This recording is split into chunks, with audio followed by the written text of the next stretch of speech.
അല്ലെങ്കിൽ നമ്മൾ എന്തിന് സാധാരണ പറയാറുണ്ടല്ലോ, ലേൺ ഏൺ, അല്ലേ? രണ്ട് കാര്യങ്ങളാണ്. ഒന്ന്, പഠിക്കുക, നന്നായി പഠിക്കുക. ഞാൻ പഠിക്കേണ്ട എന്നല്ല പറയുന്നത്, എല്ലാ കുട്ടികളും നന്നായി പഠിക്കണം. അറിവ് നേടുന്നതിലപ്പുറം ഒന്നുമില്ല ഈ ലോകത്ത്. ധാരാളം പഠിക്കണം, ശരിയാണ്. പാഠപുസ്തകത്തിൻ്റെ അപ്പുറത്തേക്കും ഇപ്പുറത്തേക്കും കടന്നു ചെന്ന് ധാരാളം പുസ്തകങ്ങളിലൂടെ നിങ്ങൾ പഠിക്കണം, വായിക്കണം നന്നായിട്ട്. ഇതൊക്കെ ആവശ്യമാണ്. That's learn. First of all learn, പഠിക്കുക.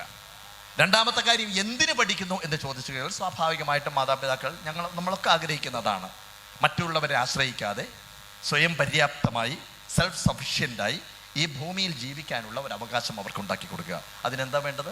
ദാറ്റ്സ് ഏണിങ്. അവർ ഏൺ ചെയ്യണം. That's very important. അത് സമ്പത്ത് മാത്രമല്ല, സാമ്പത്തികമായിട്ടുള്ള കാര്യങ്ങൾ മാത്രമല്ല, ജീവിതത്തിൽ നല്ല പരമോന്നതമായ പദവിയിലേക്ക് ഉയരുന്ന രീതിയിലേക്കുള്ള ഒരു അവസ്ഥ ഉണ്ടാവുക, മറ്റുള്ളവരാൽ ആദരിക്കപ്പെടുന്ന രീതിയിൽ ഭൂമിയിൽ ജീവിക്കാൻ സാധിക്കുക, ഇതൊക്കെ ആവശ്യമാണ്. ദാറ്റ്സ് ഏൺ എന്ന് പറയാം.